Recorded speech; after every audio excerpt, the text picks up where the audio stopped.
So I guess while I'm here, I'll talk about these for just a quick minute, and then we'll kind of get started with the demo. So when I started turning, a long time ago, I was in Doug's woodshop class when I started turning, so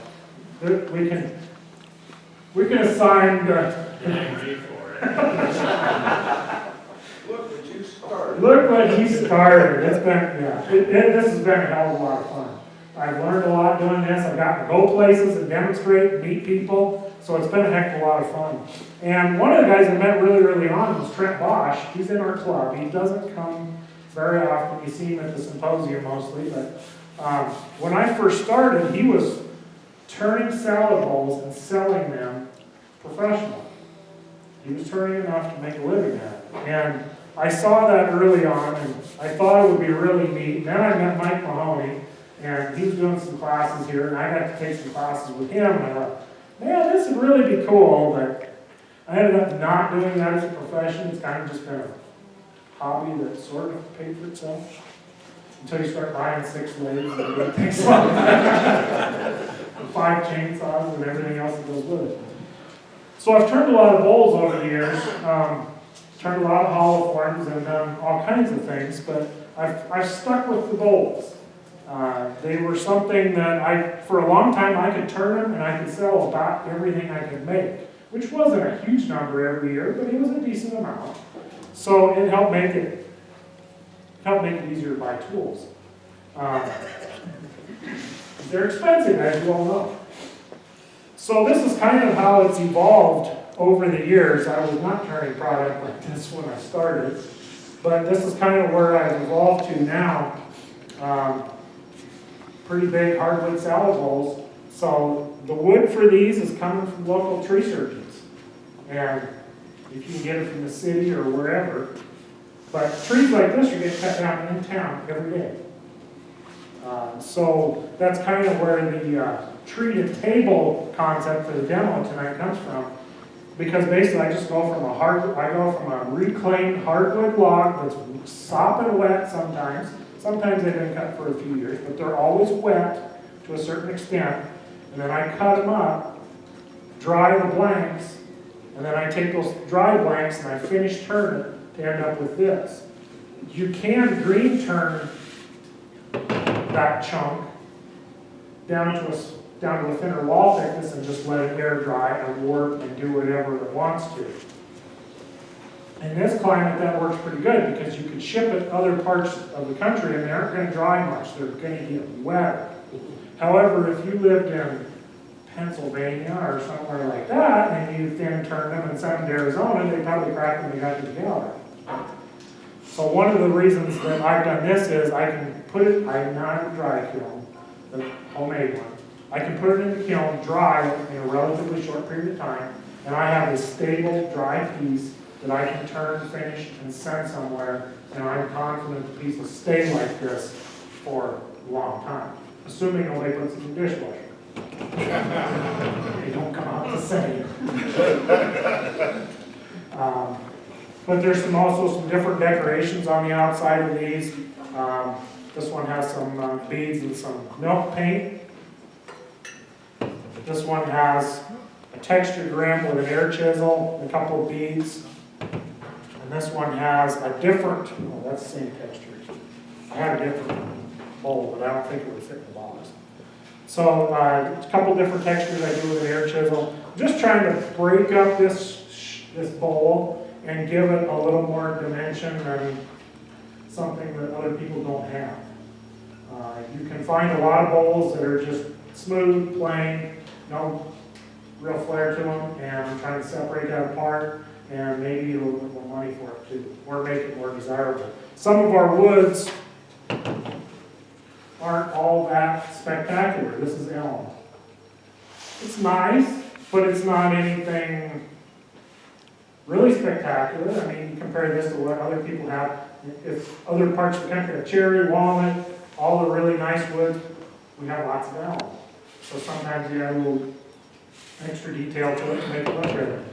Some of these, you don't really have to do much to. It's pretty subtle, but it is there.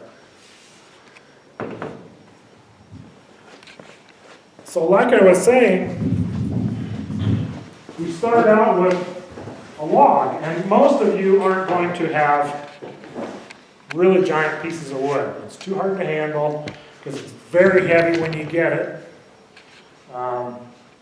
But stuff 12, 15, 16 inches is pretty easy for most of the guys around here to handle with a moderate, even a medium-sized chainsaw would cut things like that. One of the things that I've been doing for quite a while on some of my hollow forms and things, this is some just food wrap. It's nothing fancy. Dan Bailey showed me this trick years ago. I got an 18-inch wide roll of food wrap that was 3,000 feet long at Sam's for $13. And I don't know how many hundreds and hundreds and hundreds of chunks of wood like this I've wrapped. And you can save them for a little while. It's not perfect.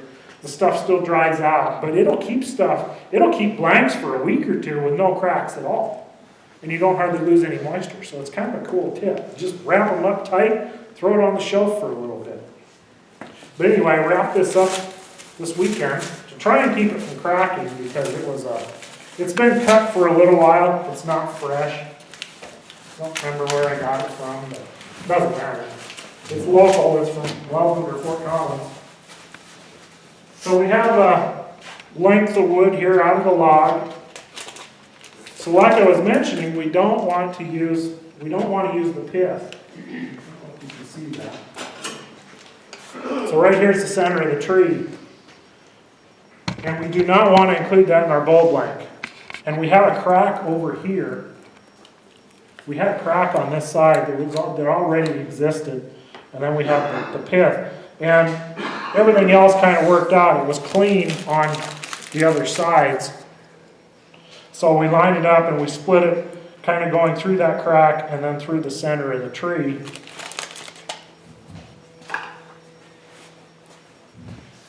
Got something that's here that's sharp. Yeah, it was.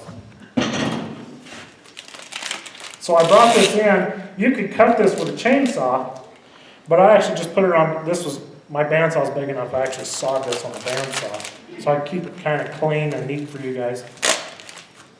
So we ended up with 2 blanks right here, 2 half logs. And I cut it 2 different ways. Those of you who are turning the natural edge bowls would have a piece like this. So you got a half log with bark on it. So you need to cut a circle out of that. The simplest way that I've found, came from other people, I didn't invent it. Take a disc, cardboard, plywood, whatever, draw a circle on it, drill a hole in the center of it, draw a circle on it, cut it out. And you lay it on top of the blank this way. And I have a scratch awl that lives on my drill press. It's a little short stubby one like this. Just stick it in the center and drive it in just whack it with my hand. And it'll hold that template on there, and then you just bandsaw around it.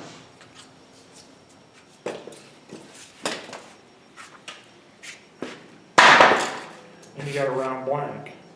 This way you can saw that blank right side up. And you don't have to try and draw this with a compass.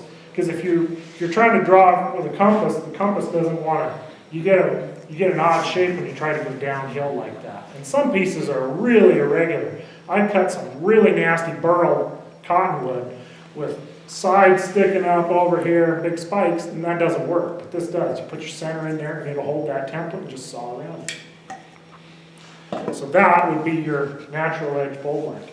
You could use this for your regular bowl blank here. Nothing wrong with that. I don't like to saw that much bark when I'm cutting a lot of bowls, because the bark is hard on bandsaw blades. I've peeled it off with an air chisel. I've done all kinds of things. It's not really that much fun. So normally I just I cut this off with a bandsaw, but normally if I'm cutting with a chainsaw, I'll cut part way down through here so I know where this cut is, and I just move over and I make this cut and I drop this off. Now, the blank goes on the bandsaw right side up. So the top is up on the bandsaw, so you see what you're doing. Not only can you see what the top of the bowl is going to look like, you now have a center mark for your screw center or your faceplate. The other benefit is you're sawing down through the bark. You're blowing the bark off on the outside rather than your bandsaw blade going into the bark and dragging the dirt through the wood. You're kind of just blowing it into oblivion on the table or down into your dust collector. It's much less abrasive on the blades. That's all you saw around that. And now you have a flat bottom bowl blank that's ready to go on the blade. There's still usually 2 little chunks of bark on here.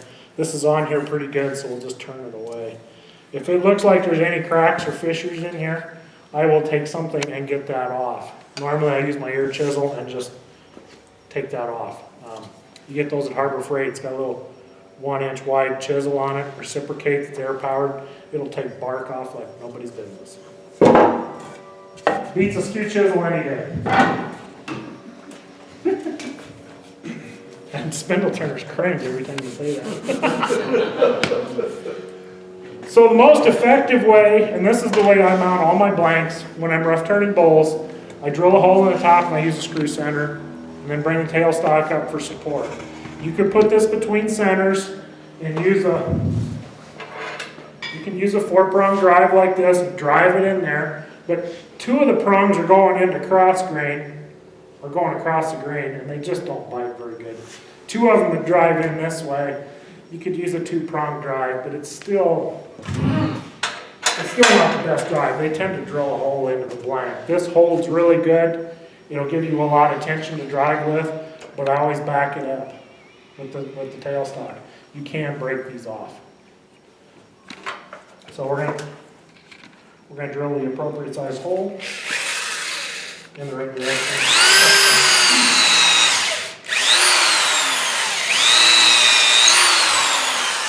This is the one I travel with. I need to cut this thing off. The screw center I have at home, I chopped it off. You don't need this much length. But Vicmar keeps sending them out really long, so that's what we have. So we will show you how to do this somewhat safely. Alan, when you say appropriate size hole, you're just slightly smaller? It is slightly smaller than the thread. It is not than the outside of the thread. It is not significantly smaller than the thread. These are fairly sharp. There's some out there that are even sharper than these are. And you don't have to reduce that hole by a lot to get a lot of holding power out of it. If you drill a really tiny hole in there and try to drive that in there, you wind up just destroying the wood in there. So you can kind of experiment a little bit, especially when you're turning hardwood like this. I mean, this is walnut, so it's going to grip pretty good.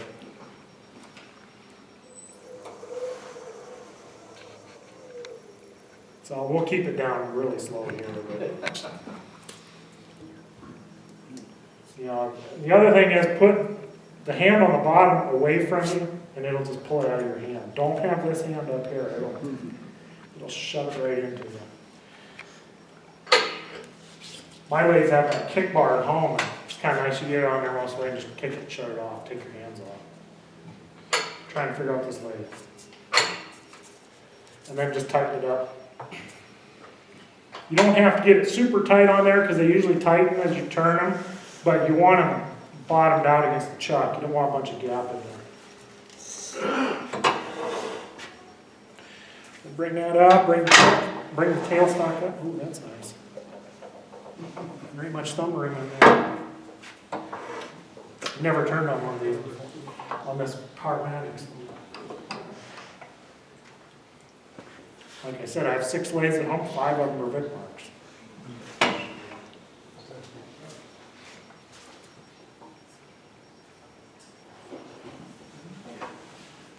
What kind of light is that? IKEA. It's an IKEA light. Cindy made these for the symposium. She added this piece of plywood and magnet. And then I don't remember how that. There's two little tiny screws. Yeah. There's a base that comes with these, and there's two tiny little screws that came with it, and she drilled a hole in here and put the spacer in there.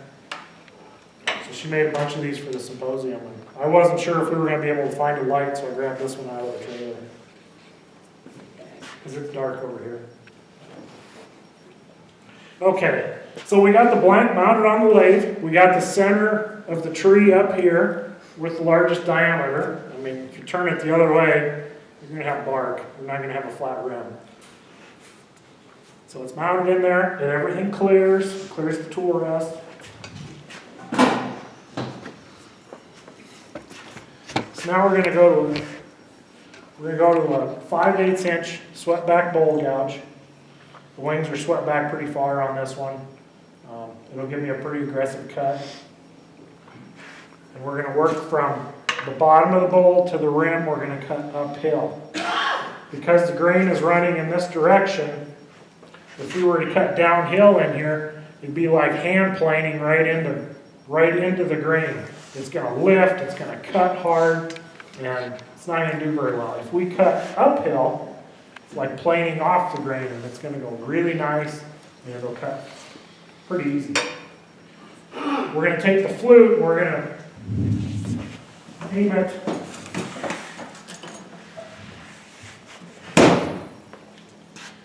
one little trick Glenn Lucas showed me. So you take your gouge, take a red marker,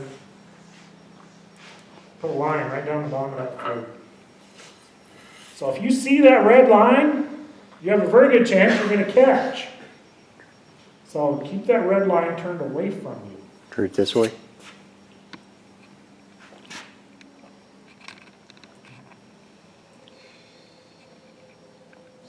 Is it bright enough? Yeah, not quite bright enough. Okay, you're good. So we're gonna, the gouge is gonna point towards the top of the bowl. We're gonna cut with the left-hand wing. And we're gonna peel this face grain with this long wing over here. You could turn around and actually ride the bevel back here, but if I turn this way, I'm actually turning right-handed, I'm going to eat all the chips. They're going to come right up the flute and right at me.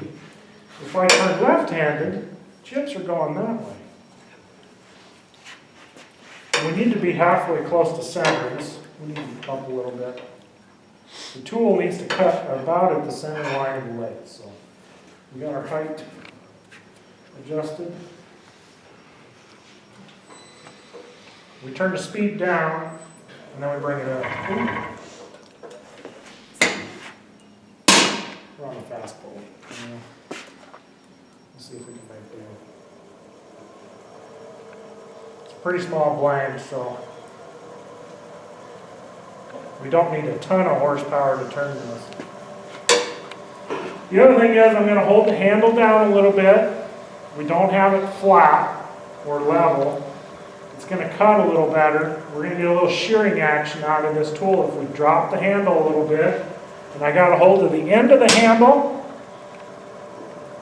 And we're going to tuck this handle in. And we're going to get some control out of my hip. And we're just going to lean into it a little bit. I'm not going to stand back here like this. Beat your arms up. You won't have any strength. And this finger goes against the tool rest. So we're getting support from the tool rest and support from us.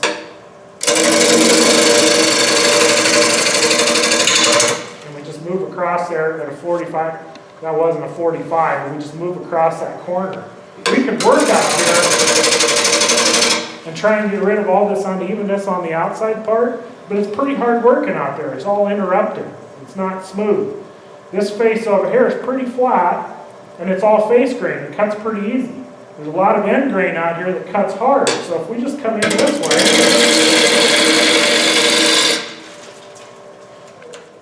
we're cutting this face grain here, and it peels pretty easy.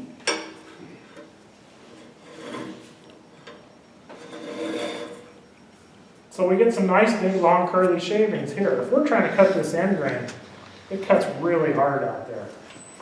And we're going to make a half round shape or something close to a half round shape anyway. We just as well start cutting that curve.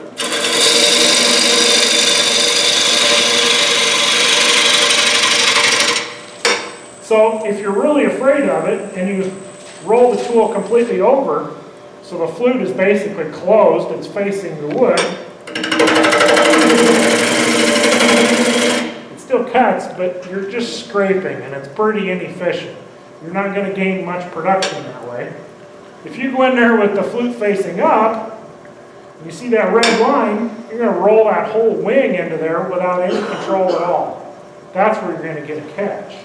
So I'm going to go in there, kind of a happy medium.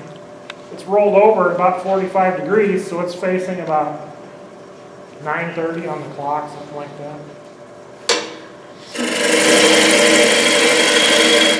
And we're getting these nice big shavings. See, those are 3/8 to a 1/2 inch wide. We cut a little bit. We got a pretty good sized gap in here. We're going to bring the tool rest up. Keep it fairly close. The more overhang you have, the less control you have.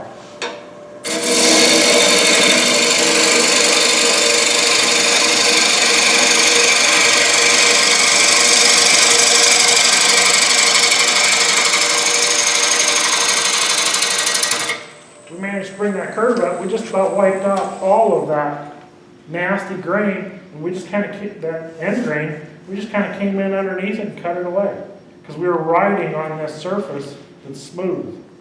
We just came in underneath it.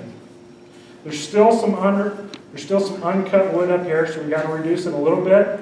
Most of the bark is almost gone, so we need to start thinking about cutting our tenon down here that we're going to grip to turn the inside.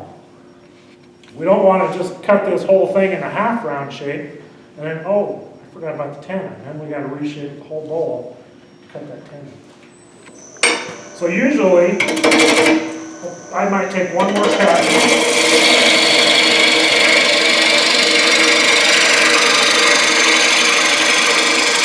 I'm only going to go part way up. We're going to reset the tool rest. Ooh, there's a nice crack in this piece.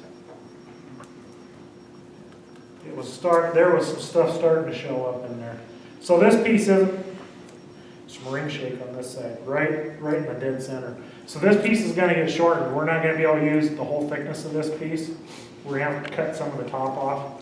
So we'll do that here shortly. We'll get our tenon sized because we got good wood down here at the bottom. One more cut, the bark's going to, by the time we get the tenon cut, the bark's going to be gone. So we'll size this and then we'll take the top down and we'll shape it. So we're going to resituate our tool rest, especially with this lathe. This banjo is kind of big. You want to be able to reach back to that center and just touch this to flatten that off. When you're working with a chainsaw surface, a lot of times it's even more undulating than that is. That's not cut too bad. But to plane that off, I'm just going to use the wing of the gouge and I'm just going to push straight in this way. Just flatten a section, move in, flatten another section. A lot of guys will try to scrape that and they'll go back and forth this way and it just bounces off of that wood. They never really get it smooth. But if you take a small bite and just push straight sideways into that face grain, you cut it, now it's smooth. And I'm just pushing straight sideways with my thumb. And it's pure straight.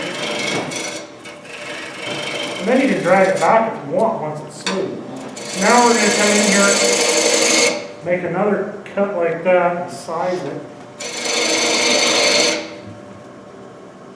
My center at home has a little, mine doesn't rotate like this. The outside of it is fixed. And I've got a little pointer on here, and it shows me where the different tenon sizes are. You just line it up. It's so fast, and your jaws almost stay the same spot all the time. They never hardly go back and forth, which is kind of cool. I can eyeball across here and get this close enough. So Vic Mark Chucks have wide range of motion, which is really nice. And this is a pretty big tenon for this small of a bowl, but I advocate using very large tenons on your bowls. All the chucks come with tiny little jaws, especially some of the little chucks. You can have tenons that are only like 1.25 inches. That's okay for a bowl no bigger than this chuck, but if you start trying to turn something like this, you need bigger jaws. So, you know, this should be probably a minimum of a 4-inch jaw, 4-inch tenon. And don't just scroll the jaws all the way out either. Don't take those little inch ones and scroll them all the way out. You need some bigger jaws. So get some as soon as you can if you're going to turn bigger work. So we're going to leave a flat. Question? You always, for bowl turning, do you always have positive tenons as opposed to? I don't use recesses down here. There isn't enough wood. You know, generally that shape is running away from that recess pretty fast. And you could put a recess in here, but you've only got like 5/8 of an inch of wood here. And on this end grain, it'd be pretty, either direction. This is going to split pretty easy, and this little 5/8 piece here, you can easily pop. So I always use tenons and then I turn them away. I don't use spigots on these at all. Platters, they work fine because generally you have a more flatter piece, and you can have a wider foot next to that recess, and so you got more wood to push against. If it's really narrow, you're liable to break them. Even if you turn them deep, you're liable to. Yeah, go ahead. Also, you're turning wet wood. Yeah. And a recess on wet wood is pretty dangerous. Yeah, A tenon on wet wood is much safer. Because it moves. It moves. Yeah, these you just kind of check them and tighten them up once in a while. But we compress them pretty good when we start with, and you can't really push much on a recess. If you do, you can start breaking them pretty quick. Well, if it's wet, it's going to come out on you. Yeah. If it's dry, you can get away with using a recess. But Yeah, but you don't want to push very hard on that recess. You need to expand into it and call it good. That's where you need to stay. Yeah. Where these, you can kind of mush them a little bit. The other thing is we're going to leave a little step right here beside the tenon. And that is what the jaws of our chuck are going to register against. We are going to make sure that that bowl fits against this face as well as the inside. We don't want it just gripping. We want a square surface for this to set against. So we're actually setting down in here. We have to lever it out of the chuck this way. You get a much better, it'll register better, it'll run true, more true, and it's much harder to pull it out of the chuck. So we're going to leave that little bit of wood there for now. I'm going to take the top off of this so I know what we're going to have for a shape. So I know what our proportions are going to be. Might just put a red line on here right now. And I know what to cut to. See if this will show up. There's a crack emanating from that pith coming all the way down to here.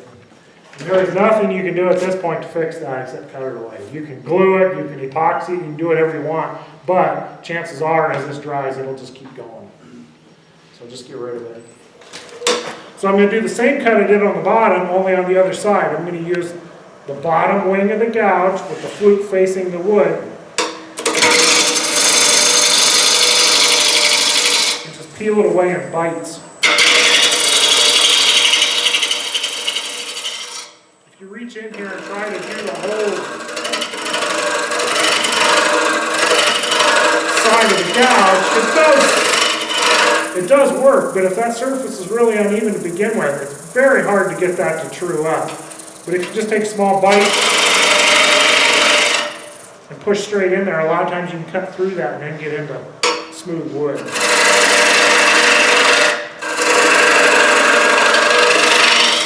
And then once you get it trued up, you can drag that tool across there and kind of smooth that out. That doesn't hurt anything, but you need to get it smooth before you do that. Okay, so we pretty much got rid of that. That's all gone. So we didn't have to worry about it when we were hollowing, having a chunk come out of there. It was all pretty solid. We just peeled it away and it's on the floor. So because this is a dry blank, or a wet blank that needs to be dried, it's going to warp.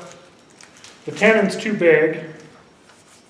I mean, this is bigger than the base needs to be by a long ways. But that allows us to cut maybe the foot inside of this tenon. We can maybe use part of this in our design. We don't necessarily have to waste the tenon down here because it is so big. But we're going to have a pretty clunky looking piece of wood,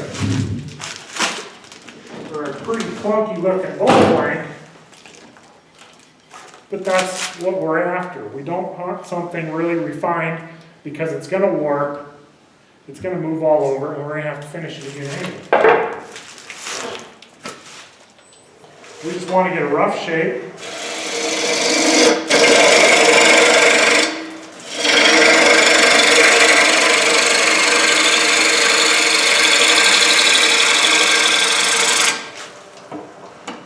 So I'm pushing this. I got a little step down here right above my tenon. I did that on purpose. I'm just trying to push this bowl form uphill a little bit so that later on, when we go to clean up this curve, the form will go inside of this cut in the tenon. If our curve came right down to this corner, when we go to finish this, we've got a void in our shape right here where the tenon's at. Then we got to try and figure out how to incorporate that tenon in there and try to make it look good. If we push this form up a little bit and have a step right above the tenon, that curve will go right down into the foot and go right past all of this, and this doesn't make any, doesn't have any, it doesn't alter the shape of the bowl. But if you don't put that in there and don't leave yourself some room later, you can't gain wood. How many of you?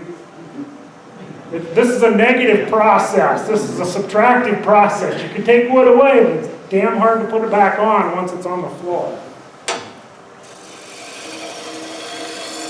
Now we're just going to take one quick, let me try to speed it up a little bit.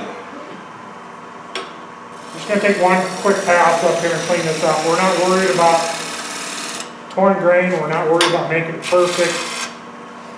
We just want a fairly rough shape. We do need to clean up that tenon though.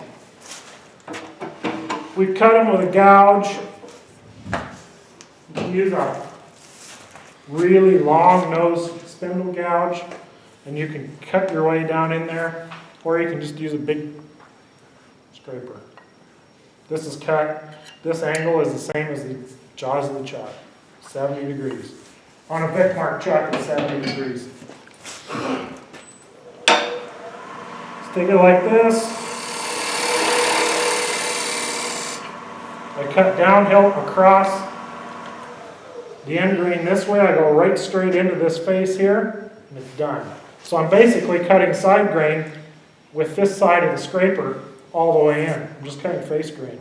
I'm not pushing into the end grain this way. If you push straight in here, you're cutting like 3/8 of an inch wide of end grain. It can be a little nasty, it can snag on you. But if you push sideways, you're cutting 1/16 to 1/8 of an inch of side grain. It cuts really easy if you push this way.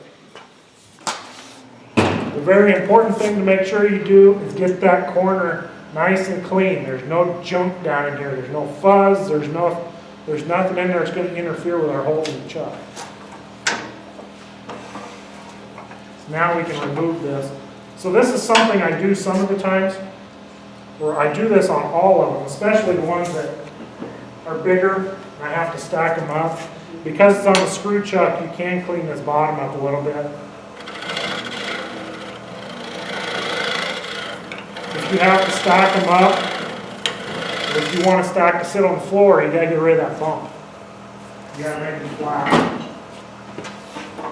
But then I just remove my center mark. I can't remount it. I just put a center mark back. It's just that easy. But just make sure that's there, and then you can keep remounting that piece You've always got the same center. Yeah. This can sometimes be hard. That's what happens when you do a really long screw. So, back off the chuck. Will pop out of there eventually. Put this in the chuck. So, this is a good illustration here. That's probably about the perfect size for your tenon. The jaws are from a quarter to like a 1/16 of an inch gap. Those jaws are they're about 1/8 of an inch apart, 1/16 to 1/8 apart. When they cut these apart, there's a gap in here, because they turn this as a round part and then they saw them apart, mill them apart. So this is a perfect circle at this point. Vic Mark chucks have a huge range of motion.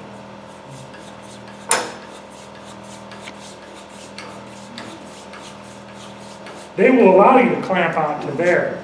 That is no longer a circle. You're only grabbing with the 4 points of the jaws. That is not much of a grip. The other thing is you've got all this jagged steel sticking out everywhere. They will carve you up. Keep the jaw slides in the body of the chuck, and it's much smoother. If you do bump into this thing, you're less likely to need stitches. And you'll have a much better hold. So keep that down tight. So that's perfect tenon size. An 1/8 inch gap. I think I've done it before. A few times. And I clamped it in there good. Okay, now we gotta get rid of that center. I've been in this situation before. So you grab your pliers.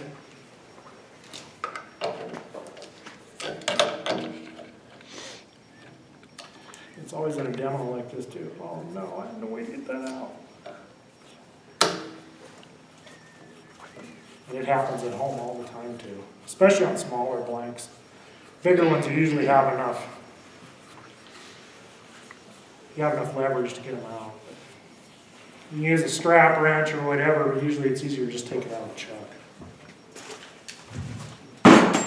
One thing you can use, which I didn't bring tonight, you can put spacers like this on the plywood spacers like this on here and shorten the screw up. But you have to have one big enough to cover the complete surface of your jaws. And I had some big jaws and only a little spacer. But you can pile as many of these on there as you want, or you can have a 1/2 inch one or a 3/4.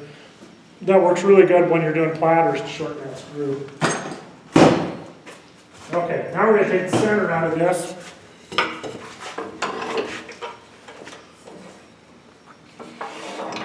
We'll go through this fairly quick. I'm just going to show you correct orientation for the gouge.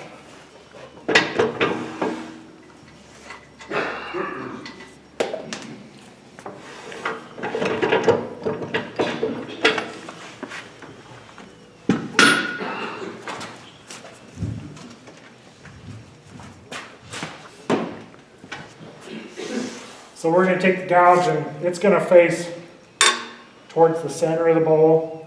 We're going to line up the bevel and we're going to cut with the bottom wing.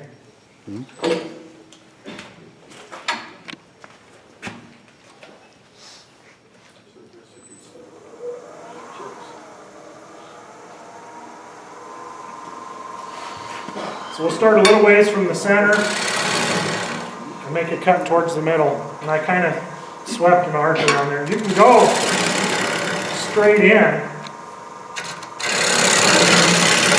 at a 45-degree angle or whatever, but eventually if you're going to turn a curved bowl, you got to cut a curve. So we bring the gouge around so the bevel's 90 degrees going in, close up the flute, and we make a little cut in there, and then it'll keep that gouge from skating to the side.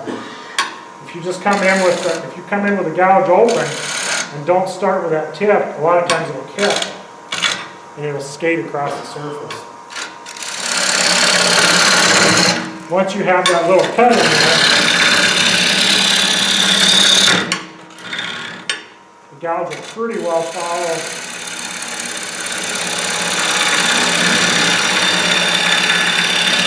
on its own and it won't escape.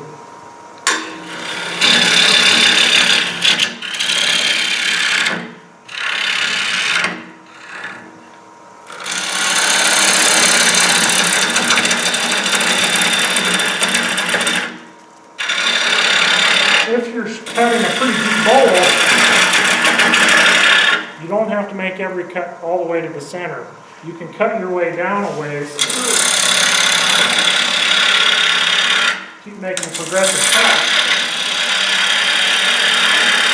And only go part way down and then handle the bottom on the next step. So because we're drying this piece, we need some extra thickness. We don't want to turn it to a 1/4 inch thick because it's going to warp and we have nothing left to fix. We have nothing left to return. We have to leave ourselves some wood here. So this is about 1 1/4 inches thick or something like that. It's plenty thick for a piece like this. 10% wall thickness. So if you take the diameter of the piece, which this one is about, that's 8.5. So our wall thickness would only have to be about a little over 3/4 of an inch. This is 1 inch and that's 1 inch. That's too much. I generally turn my bowls a little heavy anyway. But I can get away with things in the kiln that sometimes you can't get away with air drying. And some woods you want to play with that a little bit. Elm, you need more wall thickness because it warps more. Other woods, you want to keep them a little thinner because they crack more. Walnut is one of those that has a tendency to crack, so probably a little thinner is better. So we're going to get that down a little bit. Another suggestion I had from Dale Larson was get rid of the square corners. Get rid of every sharp corner on these blanks you can. And I've tried that on the last batch and it seemed to have pretty good results. That's all it took, just rounded that corner. So now we're going to go to the deeper section.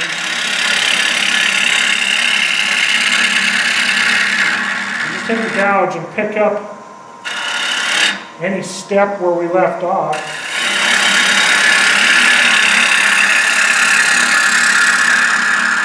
And cut to the bottom. One of the things that I see the students doing in the classes when I'm teaching, they do great coming down this way. They're cutting closer to the bottom. They start swinging the gouge. They get to here, and they push it. They get in the way of the handle. The handle has to come to here to make that curve. It has to go from here to there to make the curve in a bowl. And most of the time they get to here and then they push it. And now your bevel is pointing this way. You lose all bevel contact. All you're doing is shoving the bowl across the bottom. That's why it's all rippled, because you're completely off your bevel. So my foot is way back over here. This foot's on the end of the lathe. This one's off to my side. So I have room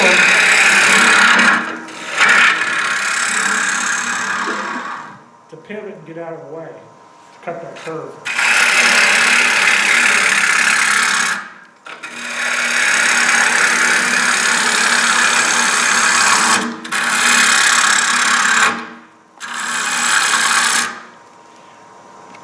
It's better if you slow your feed rate a little bit as you're getting towards the middle, because there's less wood to cut down there, so you need to slow your feed rate a little bit or you'll just break it off. So don't push quite so hard. The wood's still spinning at the same speed, but the feet per minute of wood that you're cutting gets drastically smaller.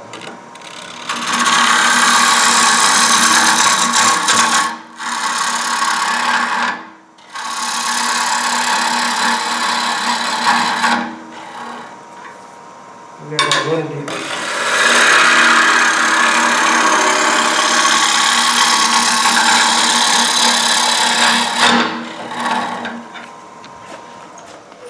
Use my handy measuring tool. Stick in the bottom, I line my eye up with the top, and I mark it with my thumb. I look up here. We're about 3/4 of an inch above the chuck.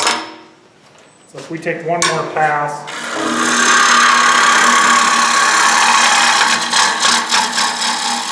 that should be about right. We're starting to get over the rest a little ways. You could swing that tool rest in there to get better support under the gouge. And I'll show you how to do that when I do the next bowl.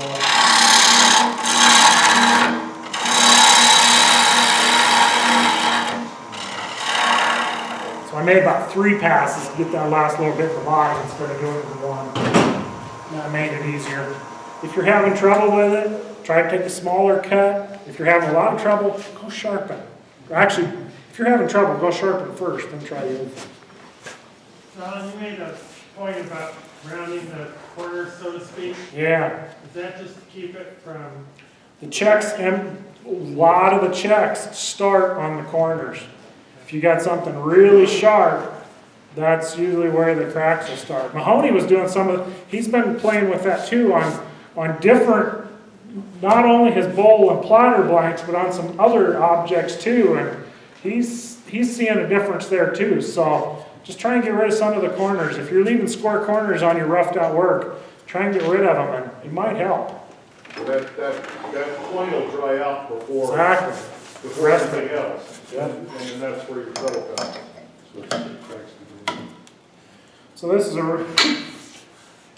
kind of a good example of roughed out piece. It's pretty gnarly. The curves are sloppy, they don't match up. Sometimes I try to turn better than that, but and it's a little sharp down here. I would soften. I've been softening these up a little bit too on the tenons to try and avoid. I generally don't have them crack on the tenon, but you know, if you can just take that little corner off a little bit, it might help. Anything we can do to be more successful is worth it. Especially when it's easy. Yeah. Yeah, exactly. When it's a simple thing, let's do it.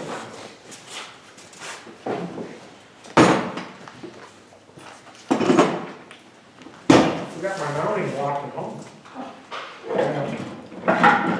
Still do it. So I got that, many of you have seen that ugly chunk of wood with the rubber floor mat screwed to it that I use to remount these bowls. So I just have a chunk of wood that has, I take that anti-fatigue mat that has the holes. If you flip it over, it's got nice little rubber fingers all over the bottom of it. So I screwed a chunk of it onto that block of wood, and it actually extends past the wood a little bit, so it's got, the outside edges will kind of form, and it'll conform to the bottom of this bowl, and the rubber fingers will grip this stuff. Even though there's wax on these bowls, it'll grip this and it'll spin it pretty good. We're going to have to just slap it on the jaws and do it the hard way. I have this for reverse chucking, but it will tear this foam to pieces trying to do rough turn bowls. Did you have a question, Jim? Did you have a question? Oh, we're going to have a tailstock back for this. You know the nice thing about having 4 big lathes? One of mine doesn't have a tailstock. It just hangs down here. When you got to turn the inside of stuff, you just go there, and then the others have tailstocks. You don't take them off anymore. It's kind of nice because they're heavy, especially on the big lathes.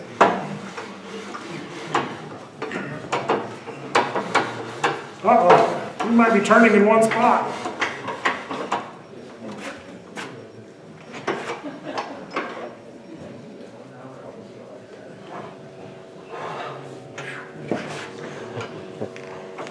Maybe. I think it needs a little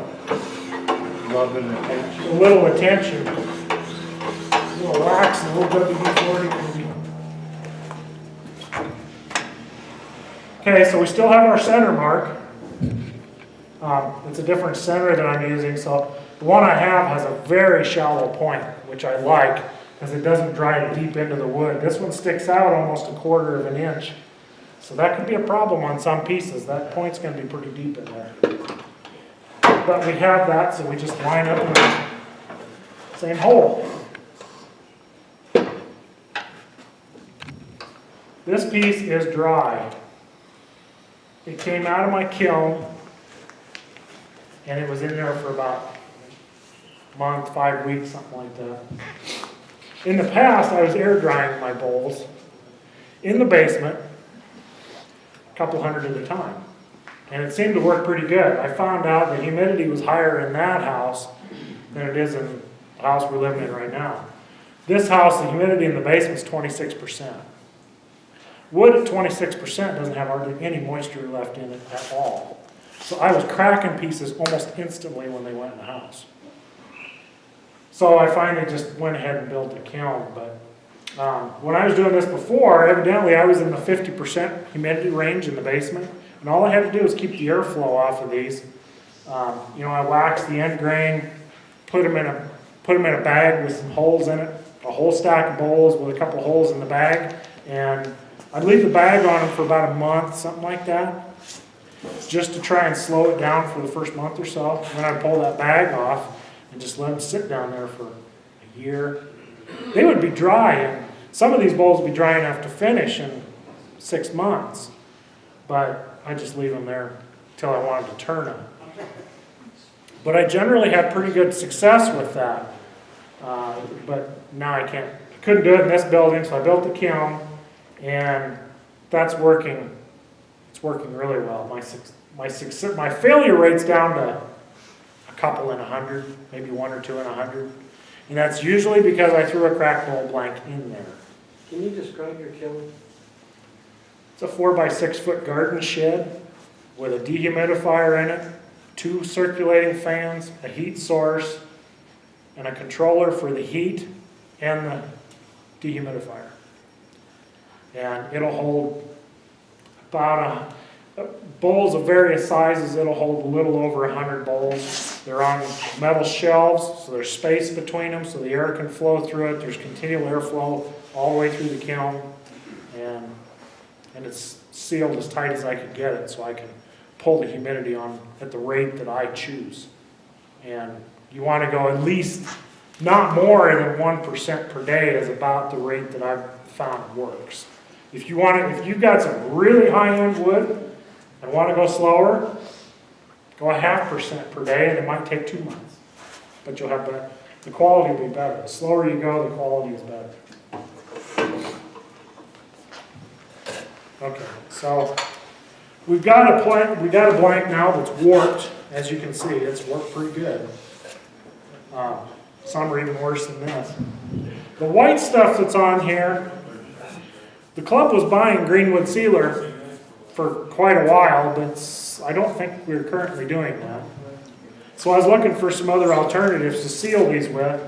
This happens to be PVA drywall sealer. It worked fine, except I found out that the pigment is abrasive to the tools. So I don't know if that was quite a good idea or not. But it was worth it.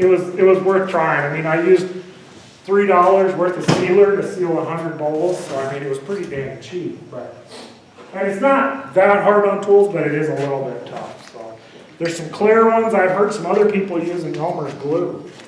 It's a PVA sealer too. So there might be some other options out there to explore. I'm going to keep looking. This is actually really cheap if you've got some bigger logs that you want to seal the end grain on. It won't be an end all. You'll still get some cracks, but if you want to soak the crap out of the ends of some logs with some drywall primer, it's $10 a gallon. That's pretty cheap. So are you still sealing end grain before you put them in? yes, I sealed the end grain on all of them. On the outside, the rim, and the end grain on the inside. What if you were just air drying and not putting it in a kiln? I definitely I was sealing the entire bowl when I was air drying. I sealed the whole thing up. I didn't leave any part of it uncovered.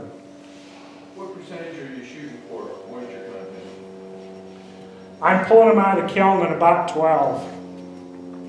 I'm trying not to go below that. I've turned some pieces that Dale dried down to 6 to 8%, and they were so dang hard, they were really brutal to cut. At 12%, it's like cutting air-dried wood. They still move a tiny bit, but not enough to worry about, and they don't crack. So I'm okay with it. If you pull them out and leave them in your shop for a while, they're gonna continue to drop, but they're dropping at a slower rate and they're not under heat. So it tends to work all right. Because I love turning air dry bowls. They turned great, but I didn't have that option anymore. So I've been trying to pull them out when there's still a little bit of moisture in them and not bone dry. So are you putting a moisture meter on it? Yeah, I do. When I pull them out, I stick a moisture meter in them and check them when they come out. When I go in there and I grab like 2 or 3 bowls out of there, the relative humidity in the kiln is down in it's in the 60s. It's 60% relative humidity in the kiln. The bowls are running between 10 and 13%. So the relative humidity is still pretty high. At 95 degrees, it's 65% humidity. But that humidity level varies depending on the species of wood. The walnut, the humidity's got to come down a little further. On elm, it could be hot. The humidity could be higher and the wood's drier. Depends on how easy it is to pull the humidity out of the wood. So it varies. It's going to vary on the species and the batch you have in there. So it's not exact science. At the upper 60s, I start pulling a piece out and checking them. See, we're in mid 60s, I'll pull them and check them and see where I'm at. If they're still wet, shove it back in there and keep going for a couple days.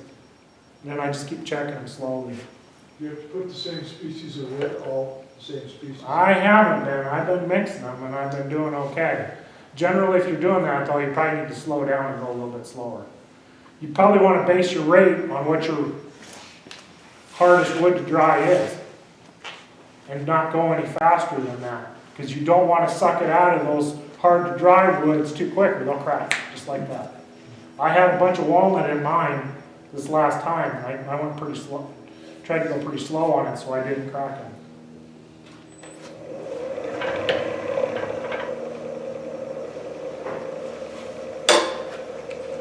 Okay, so we got to recut our tenon here.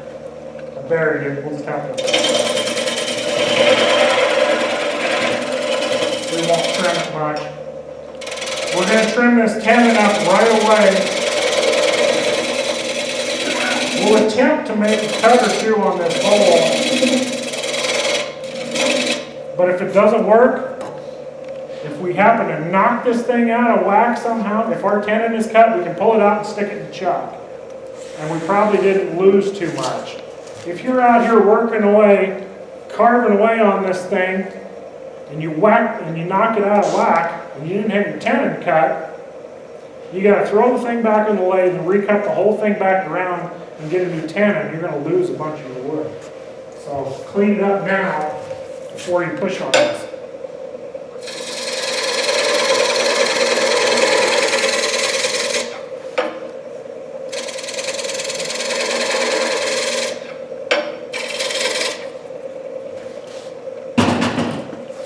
Okay, so now we need to push that.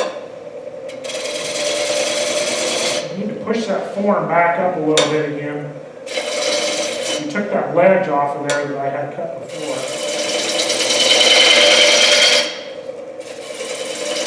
I think that base is going to be a little big. Let's just see where we're at. So this thing is roughly 12 inches. So if we wanted a 1/3 base, actually, that's 4 1/4 wide right there. So it's just a touch wide. So we could trim this up just a little bit, and that'll probably be fine for the base for this piece. That's going to be 1/3 the overall diameter of the bowl. And for salad bowls, 30% is kind of a good number to hit. If you go larger than that, your form ends up a little more straight on the sides. It comes down, you don't have as much room for shape. If you go smaller than 1/3, they start getting tippy. They lose their functionality. So 1/3 is a good size for salad bowls. Platters can be 85. You can have 75-80% base for a platter. Is that kind of a good rule for you, Tom, or what do you kind of shoot for? Most of my platters are not really utility platters, they're mostly decorative, so I go with a smaller base. You have a smaller base. Yeah, But if it was a about utility a piece, third. if it was a utility piece, it'd be pretty big. It would be bigger than a third, It would yes. be much bigger, yeah. And if it's a decorative piece, you can make it as small as you want, it doesn't matter. It can have a round bottom, it can roll all over the table. Calabash bowls have a round bottom, so this is subjective, this is what's gonna work for this piece. It's kind of what I'm doing over there. You can kind of vary this and do things different, but just kind of showing you what I'm doing here. So these aren't hard and fast rules. Trying to show you some techniques with the tools that work, trying to show you some design concepts, but if you want to vary from that, go for it. So we know that's probably we'll trim that just a little bit for the base. So in this case, as long as we have enough wood on the thickness on the inside, we're probably going to turn that tenon completely away and we won't use it. We're going to try and take a cut up the outside of this. It's mostly a scraping cut.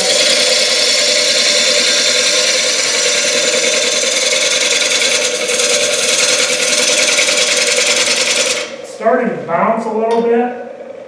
It's starting to get pretty out around out there, so I'm pushing down into the tool rest, not pushing into the wood at all. If you push into that surface, you're going to push that bowl away and it'll kick right back. So I'm pushing down into the rest and around the curve.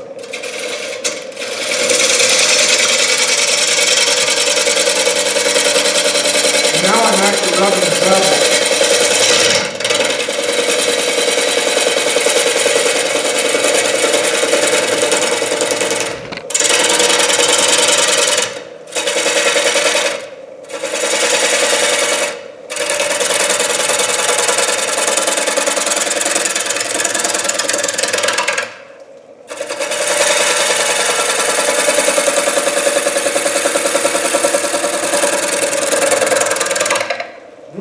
Method, slapping that bowl up against the jaws, will give you really quick feedback when it starts to wobble. You heard that noise in there.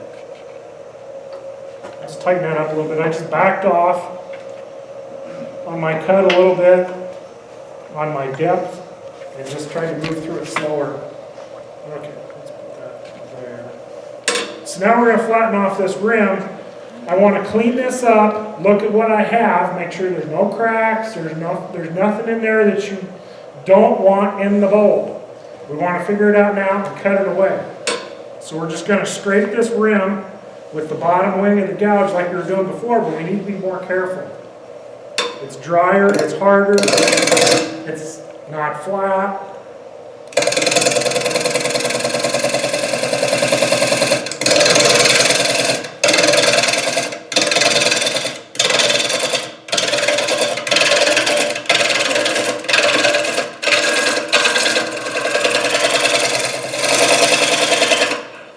Scraping across it. I'm going to drop my handle and shear scrape across that and try and clean it up. If we scrape with the tool flat, it'll level it out, but it's going to tear the grain something terrible.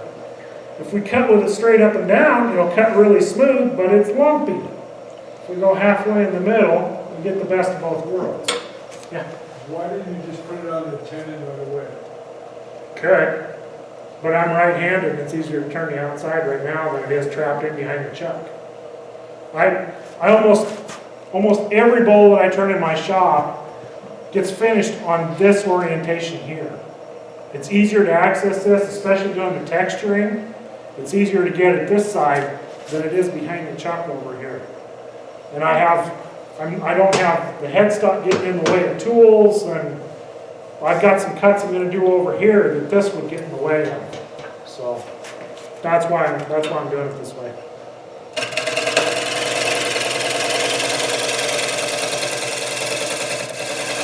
So I'm just going very light. It's kind of the wrong tool, because I've been cutting with this all night already. And we're trying to do finish cuts right now. So we want a sharper tool. When you go to make your finish cuts here, straight off, you want a tool that's straight off the grinder. You don't want one that you've been turning 15 bowls with all day, and then you're going to try and make your finish cuts with a dull tool, and you're going to do a lot of sanding. Freshly sharpened tools. Can you hear it?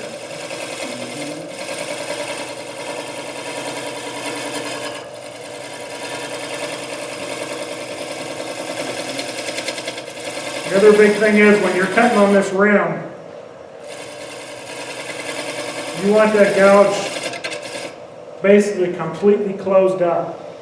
You want the top edge almost touching the wood when you're cutting.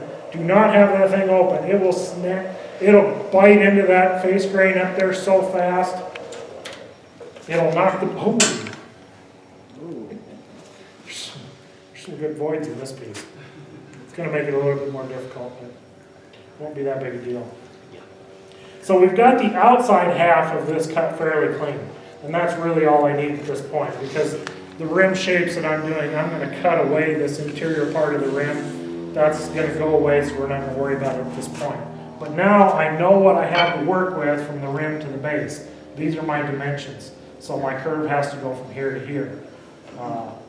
If you would have cut this before, and you got a crack up here, and you got to cut this down, now you've altered your shape, you may have to return the whole thing. Well, I just determine these 2 points and go between them.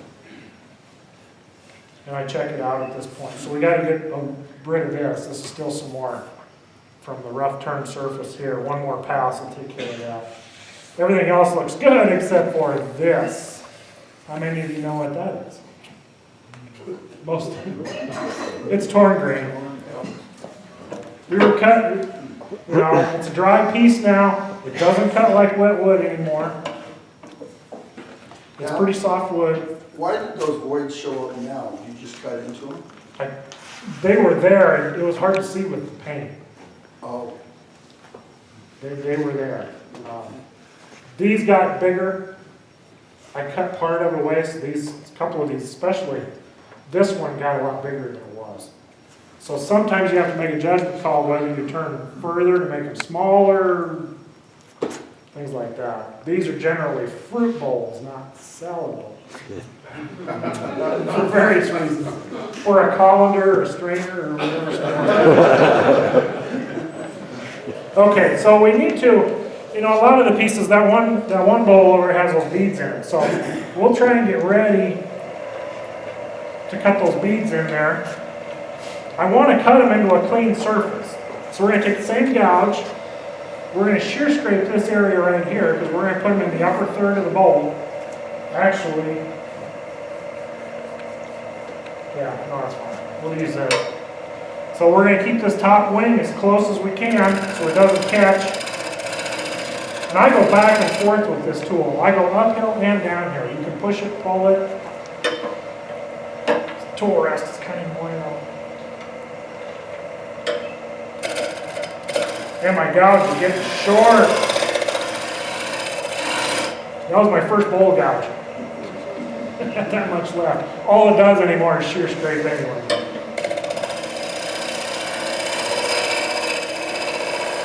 What kind of wood is this? Silver maple. Local silver maple front. Huh? Sure it's not cherry? No, it ain't cherry.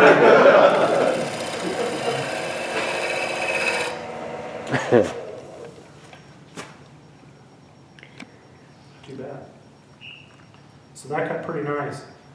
We got a couple little spots up in here, but I think we'll wait until after we cut the beads to deal with that. That's pretty dang good. High definition camera, ouch. It's pretty, that's much better than that. You don't want to sand that if at all possible. If any way possible, you don't want to sand that. Because I guarantee you, everybody quits before they get it out. And they put finish on it and here I am. Still here. Okay, so we'll cut some little beads quick. We're just going to use this little pointed scraper. Nothing fancy. 2 bevels on the bottom. Just a point. This is something Richard Graffin showed a long time ago. He's done it with gouges, he did it with a scraper, he did it with all kinds of things. So, one of the things that makes this work is I don't just plunge it in and go like this and have a bead, because it'll be torn to pieces, especially in soft maple like this. So when I go to cut that, I kind of wiggle the handle back and forth to cut the bead, to cut the groove. So I cut on one side, cut on the other side, cut on one side, and I go back and forth. And just really slowly cut my way in there. It's still a flat scraper, but it tends to cut pretty decent. So we're going to line it up and cut the first one. And if you have trouble figuring out where the 1/3, 2/3 is, there is some handy dandy gauges like this out there. So you can lay this on top, the top and the bottom, and it'll point to where the 1/3, 2/3 is.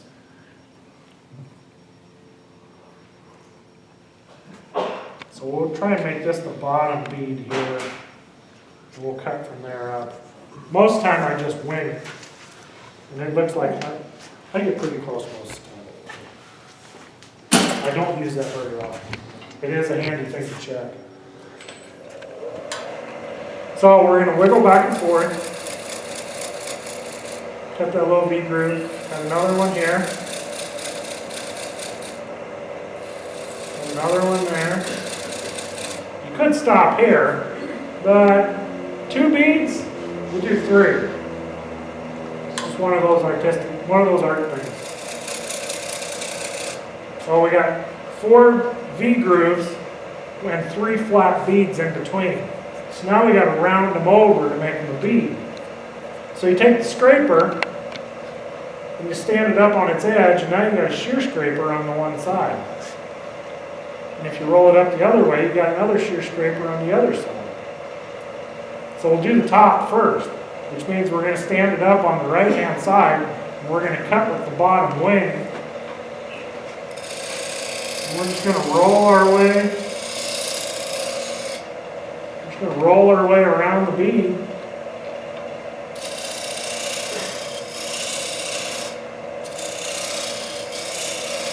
Round the corner off. We're going to do the other side. We're going to stand it up the other way, and we're just going to drag it around the other corner.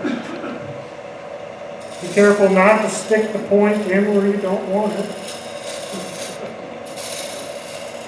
Good lighting makes a big difference.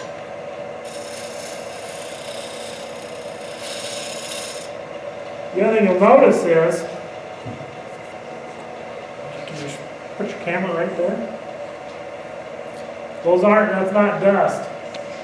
Those are actual shavings that came off of that scraper presented at that angle, with that shearing cut. So now let's look at these beads. Let's see how they look. They're not bad. There's a little bit of stuff in the bottom, which always shows up. It's kind of just fuzz.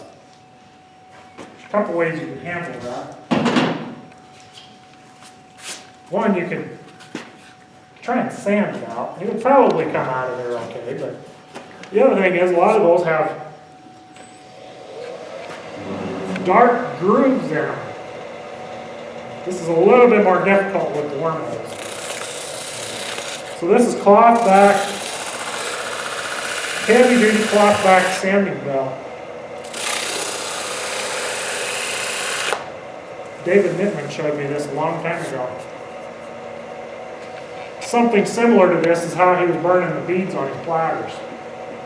Because this went inside the curve, on the inside of the platter, or the outside.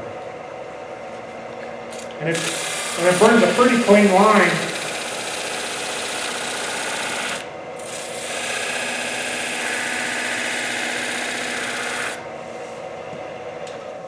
And it also gets rid of that fuzz that's in the bottom. It's gone. It just burnt it away. You can try wire in there. A lot of that stuff I've never had good results with. This has worked for a long time. So now we got to get the rest of that cut nice and clean. Those have some pretty wild shapes in there from here to there. Trying to give it some more character. So I'm going to take this bigger gouge and just get rid of a little of this wood.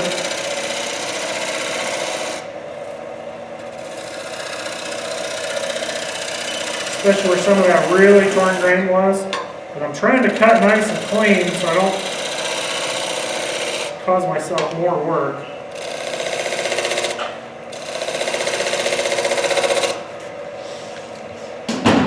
So one way we could try and clean this up is with a straight edge scraper. But you don't use it flat. If you go in here and try and smooth this out, it'll fair that curve. You can get it so there was no bump in there at all. The torn grain is going to be almost as bad as what I had with the gouge. But if you turn this up on edge and use a that burr that came off the grinder, now you have a shear scraping tool. Present it. I generally try to lift the handle a little bit, and I always tip it up on edge. And I've rounded this corner of this scraper so it's smooth, so it'll glide on the rest. If this catches, you'll never make this work. Hold it, lift the handle a little bit, turn it up on edge, and I make sure that I only use the bottom third of the scraper. Do not get near the top. It's unsupported. It will catch.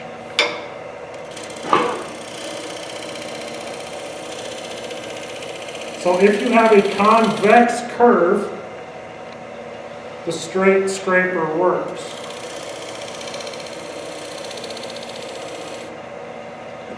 I'm trying to catch them.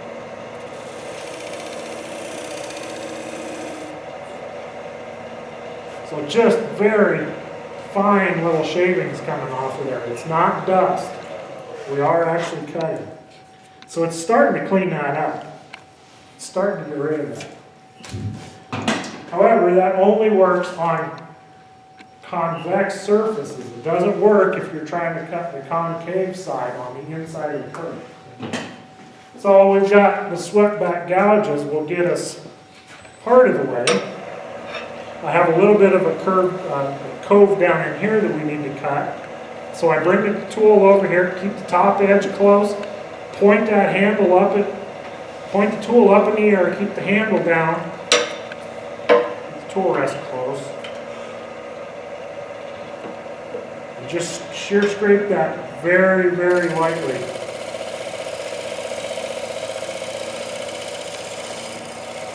So this is one of those, I go to the grinder and sharpen it and then come and do this.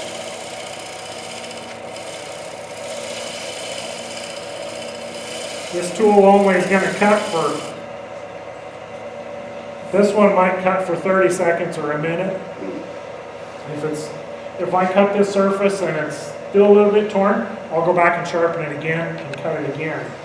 This, you're probably only going to get 10-15 seconds out of that edge. And the wire burr is gone, and now you're just tearing the grain here. So that has a very short life. This is a little bit longer.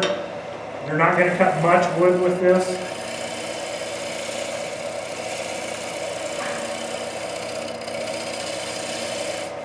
But as you can see, we are cutting. We're not making dust. So if you went in there with your gouge flat, you're going to have torn grain. And it's just ever so slightly touching the wood. It is the absolute lightest touch I can get. There's a little bit of torn grain yet. This is still left over from the other gouge. So I have another tool that Glenn Lucas showed me when he was here. One of his normal everyday gouges he uses. And this is a 45-degree bevel angle. The gouges I was showing you before were, his jig is set at 65 degrees. 55. These are 55 degrees. And it's pretty dang close to what David Ellsworth was using, except it's an actual notch on a one-way bear grind. So the 60 to the 55 degree is on notch 3. This 45 degree is on notch 2.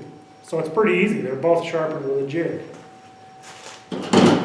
And if you can find one of his little sharpening charts that he sells, those are invaluable, because it gives you it kind of shows you how to set the jigs up to replicate some common grinds.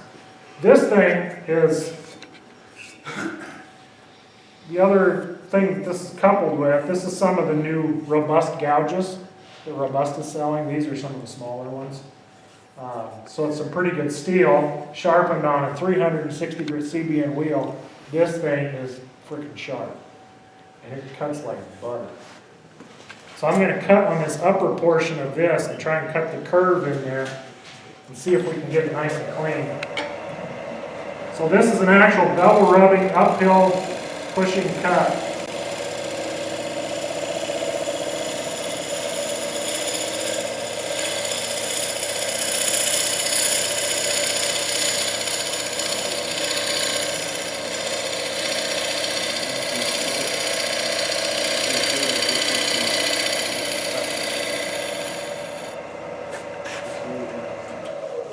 Not an easy thing to do, not by any means. I'm not going to make any promises about that. The tool cuts great, but that is not an easy thing to accomplish. It's going to take a lot of practice.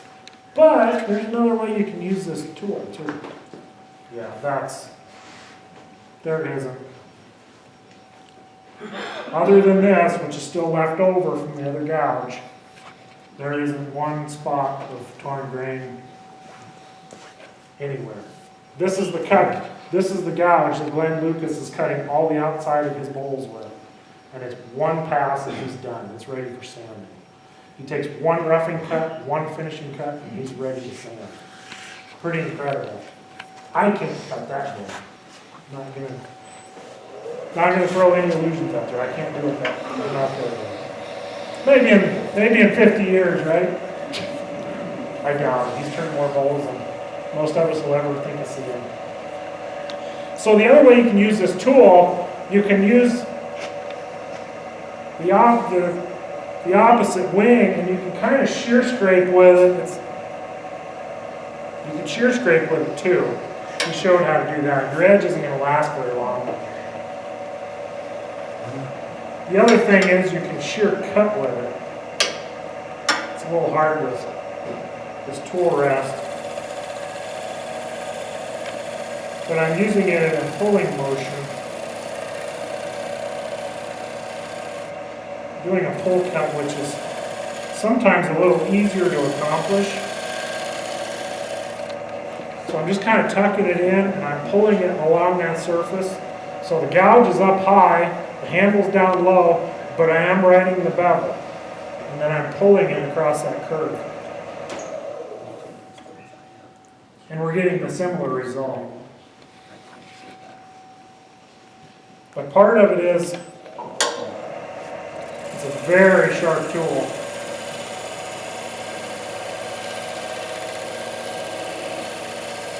I've been amazed at what I've been able to do on my finished work. Number one, after I went to a fine grit CBN wheel, and then after I got some other tools that I tried, the biggest difference was getting a finer edge on the tools. They're way sharper. And you're right, they don't last very long, but I'm only making one or two cuts and I'm resharpening anyway. So I want something super, super sharp. I'm just kind of fussing with that, but it was almost done anyway. If I would have not torn the grain so bad in one spot, this bowl would be ready to sand already. So now I'm going to do the upper part. I'm just going to pull cut this. Because I gotta start on that corner and cut in this way, which is pretty difficult. Cut into the toes, and then back out. And it tends to want to skip on that. And I'm watching the upper rim as I'm cutting to see the shape develop. I'm not watching. I get the tool started, and then I look up at the rim.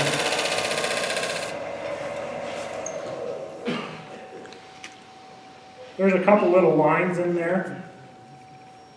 They're just rub marks from the bevels. That is cut absolutely clean though. I've shear scraped stuff and got close to this.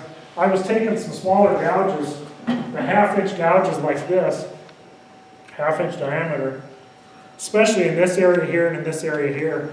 I would spray this with water to swell the grain up a little bit, and then immediately come back and make a very nice light pass across there, and that'll tend to get a little bit more torn grain, and try and get it down to as minimal as you possibly can before you start sanding. If you're using a lacquer-based finish, you can put some sanding sealer on it, and then cut that off. But before you cut it, before you spray it on there, go sharpen your gouge.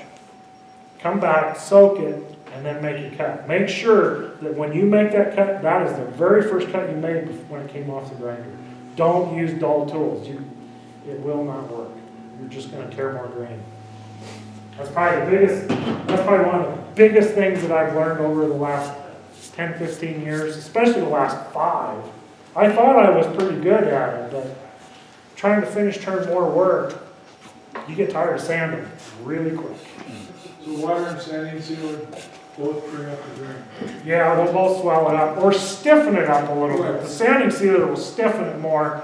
The water just kind of swells it up. And it only goes in a little bit. You can't take a heavy cut or you go below the effect of the water.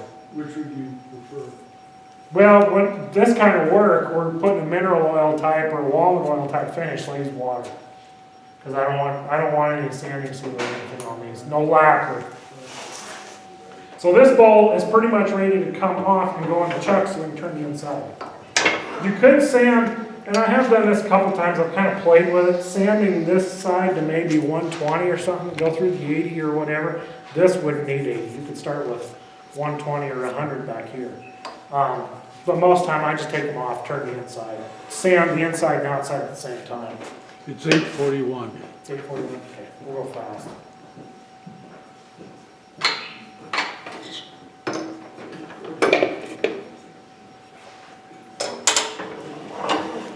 We'll knock this out and get onto some finished cuts here really quick.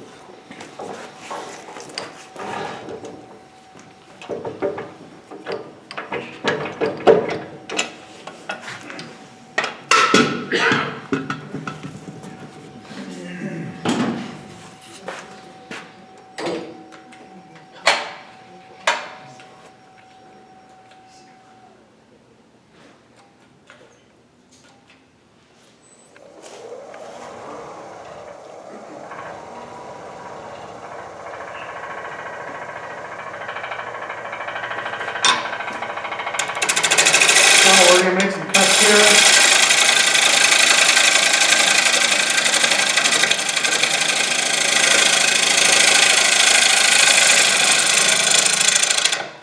Slope that rim in.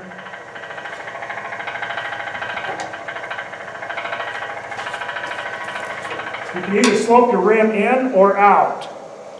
If you're going to try and make it level, make it level. If it's off just a little bit, exaggerate it. Otherwise it looks like you missed it. This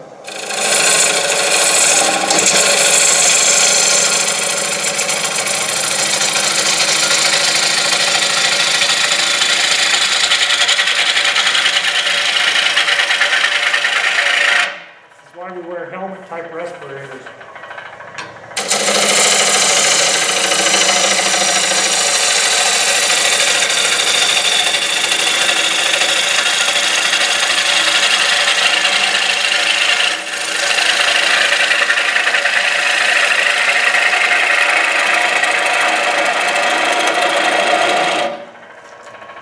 We're not going to worry about going any bigger. Normally these would be, we take this down to like 7/8 of an inch or something like that, and then this would get much thinner underneath, but for the sake of time, we won't worry about that. So we're going to clean up the rim before we take any more wood out of there. We've already hogged some, but there's still enough to support this.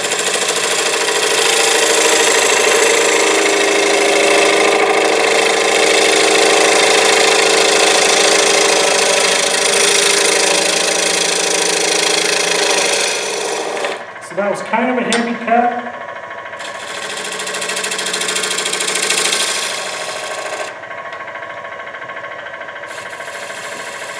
take one more light one.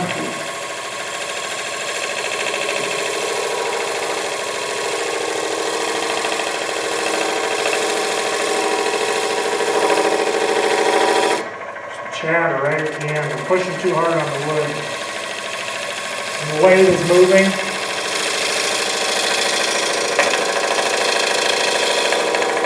If your lathe moves, it's dang hard to get a smooth surface. Shim it, bolt it down, do whatever you have to. Okay, so that cleaned up pretty decent. That was just a downhill cut with a swept back bowl gouge, nothing fancy. One cut and one nice slow light pass with sharp tool. Okay, actually we're going to use the same one again to start this inside.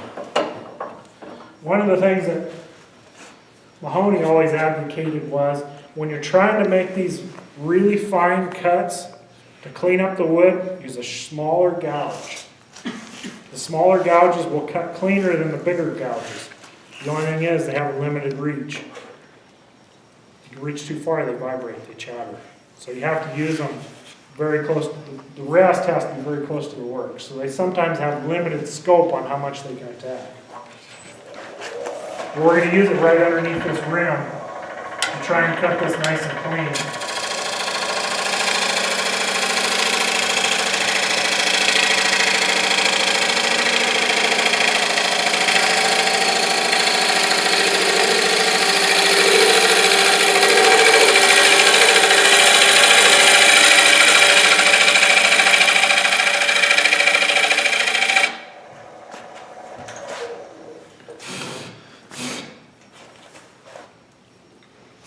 It's not bad. There's some little spirals in there because it was chattering just a little bit. But overall, it looks way better than that. It takes a lot of practice to be able to do that. If you're having trouble with the torn grain, you can use the water trick there too. Sharpen your gouge again, spray it, and cut it. I did that a lot. It reduced my sanding. Because we haven't cut anything down here, we can try a negative rake scraper, but I think it's probably not going to improve this. I'm going to raise the handle a little bit. Don't do this unless you have a negative rake on the top. If you have a regular round nose scraper that's flat on top like this, don't go in there flat like this. It's going to catch and it'll probably blow that mold away.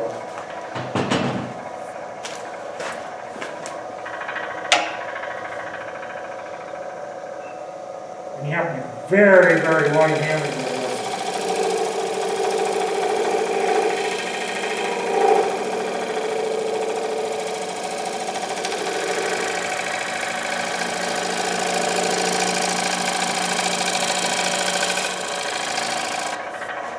So you can try to clean up that curve.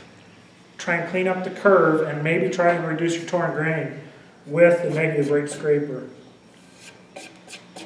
It tore it a little bit right there. So you could try the water with that. You could sharpen it one more time again too. I know Tom has some different methods for sharpening these to get the best burr on them, to try and get that to cut clean. And I know this is some soft wood that's difficult to cut. So to go from there to the bottom, I use a different gouge. I kind of have a lot of them up here. But a lot of these are duplicates in different sizes. Some are 5/8, some are 1/2 inch diameter.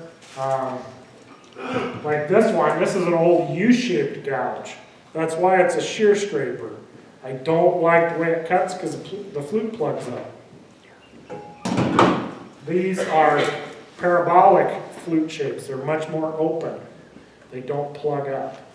And they're much easier to sharpen too. You're less likely to get the beak at the end than you are with the old U-shaped flute. So this is the gouge that I use to cut the bottom with. It's a parabolic flute gouge, and the end of it is ground very square and abrupt. This left-hand wing is rolled back ever so slightly, and that is the one I'm gonna cut this side with. The right-hand side is almost square, it's just barely swept back in. And I actually use this gouge, this is the only one that I use with the flute straight up. Or maybe lean just a little bit, like 12-30, but most time I run it straight up. When I'm taking a roughing cut, I do lean it over because this right-hand wing peels that grain very fast.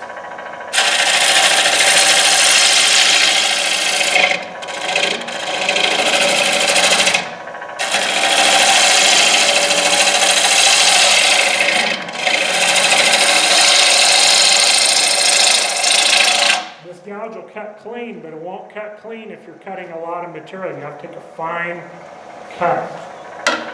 So we're going to start up here. The handle's low. I'm riding on the heel of the bevel. I'm not cutting. I raise the handle, it starts cutting, and then I move.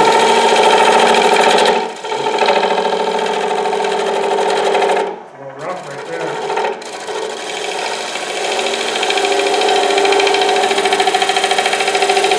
So we'll take one more pass, roll over.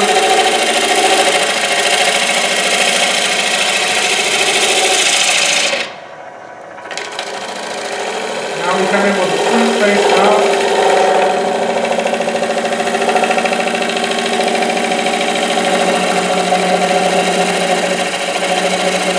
It's somewhat hard to do because the blade is moving.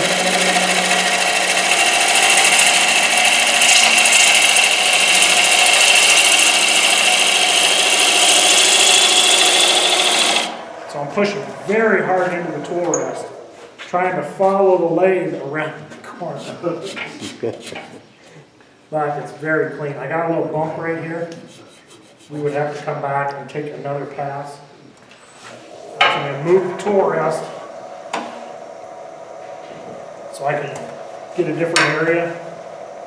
Now I come back, I ride the belt, I ride the heel, pick up the cut right there.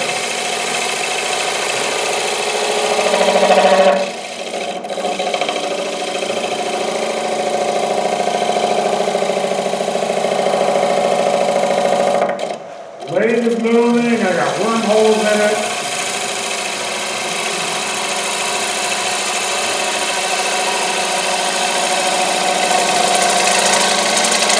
It's also short. My lathe's about 5 inches taller than this. I'm just making excuses. We probably ought to shut down for with crowd back here. Sorry. Okay. You guys have any questions? Real quick? No? What tool handle that do you have there? No, the other, I'm sorry, the other one, the red one. Red tool. Yeah, what is it? Trent Bosch. 20-year-old. Yeah, 20 years old. There you go.